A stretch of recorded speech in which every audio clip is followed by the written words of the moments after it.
আমরা আল্লাহ রাব্বুল ইজ্জা ওয়াল জালালের দরবারে শুকরিয়া জানাই। আমরা জানি যে এই জিলহজের প্রথম দশক মানে প্রথম 10টি দিন খুবই গুরুত্বপূর্ণ 10টি দিন, আল্লাহ তাআলার কাছে খুবই পছন্দনীয় এই 10 দিনের আমলগুলো, এমনকি জেহাদের চাইতেও বেশি হাদিসে এসেছে।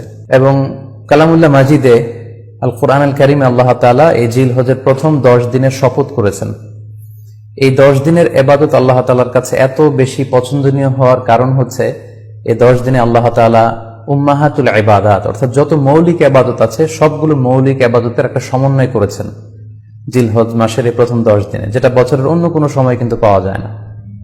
কারণ এই 10 দিনের ভেতরে সালাত আছে, নফল সিয়াম আছে, সাদাকা আছে, কুরবানি আছে, হজের প্রসঙ্গটা আছে, যেটা বছরের অন্য কখনো এরকম উম্মাহাতুল ইবাদাত অর্থাৎ যত মৌলিক ইবাদত আছে সব মৌলিক ইবাদতের কম্বিনেশন সমন্বয় বছরের কোনো সময় কিন্তু আসলে হয় না, যেটা হয়ে থাকে জিলহজ মাসের প্রথম এই 10 দিনের ভেতর। এজন্য এই 10 দিনের ইবাদত আল্লাহ তাআলার কাছে অত্যন্ত বেশি প্রিয়।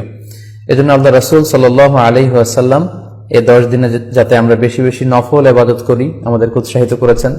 পাশাপাশি আমরা যেন বেশি বেশি তাহমিদ, তাহলিল, তাকবীর দিয়ে এই 10টি দিনকে মুখরিত করে রাখি, এজন্য তিনি আমাদেরকে আদেশ করেছেন।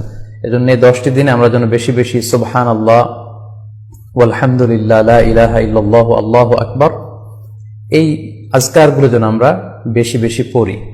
এবং আরাফাতের সিয়ামের ব্যাপারে আল্লাহ রাসূল সাল্লাল্লাহু আলাইহি ওয়াসাল্লাম আশা করেছেন যে 9 জিলহজের যে নফল সিয়ামটি অর্থাৎ আরাফার রোজা, এই আরাফার রোজা যে ব্যক্তি রাখবে আল্লাহ রাসূল সাল্লাল্লাহু আলাইহি ওয়াসাল্লাম বলেন যে আমি প্রত্যাশা করি এই সিয়ামের বদৌলতে বিগত একটি বছরের এবং সামনের একটি বছরের যত পাপ হবে এই পাপগুলোকে আল্লাহ তাআলা আমাদের জন্য ক্ষমা করে দিবেন।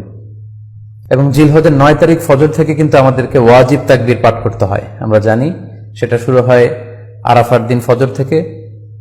9 তারিখ ফজর থেকে শুরু করে 13 তারিখ আসর পর্যন্ত এই তাকবীরগুলো প্রত্যেক সালাতের পরে পড়া আমাদের জন্য আবশ্যক। আমরা যেন এই নফল আজকারগুলো, এই নফল তাকবীরগুলো যাতে আমরা বেশি বেশি করে দেই।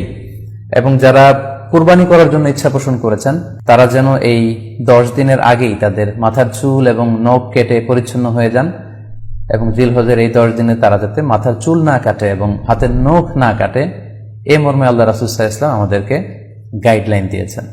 সব মিলে আল্লাহ তাআলার কাছে এই 10টি দিনের ইবাদত খুবই প্রিয়, এমনকি হাদিসে এসেছে যেটা আমরা বললাম যে জেহাদের চাইতেও বেশি প্রিয়।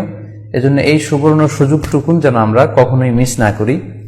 তাই আমাদের সাধ্যমতো আমরা যেন বেশি বেশি নফল ইবাদত করি। আমরা যেন সুযোগ হলে পুরো 10 দিন ব্যাপী আমরা চাইলে নফল সিয়াম রাখতে পারি, আমরা বেশি বেশি কোরআন তেলাওয়াত করতে পারি, বিশেষ করে তাহমিদ, তাহলিল এবং তাকবীর, আলহামদুলিল্লাহ লা ইলাহা ইল্লাল্লাহ আল্লাহু আকবার, এই জিকিরগুলো, এই আজকারগুলো পড়ে পড়ে যেন আমরা এই 10টি দিনকে মুখরিত রাখি।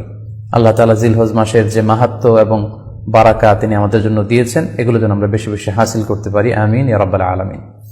সম্মানিত শুধু আমি রিকোয়েস্ট করব আপনারা শেয়ার করে দিবেন যাতে করে আপনাদের অন্যান্য ফেসবুক বন্ধুরা এই আলোচনাটি থেকে উপকৃত হতে পারে।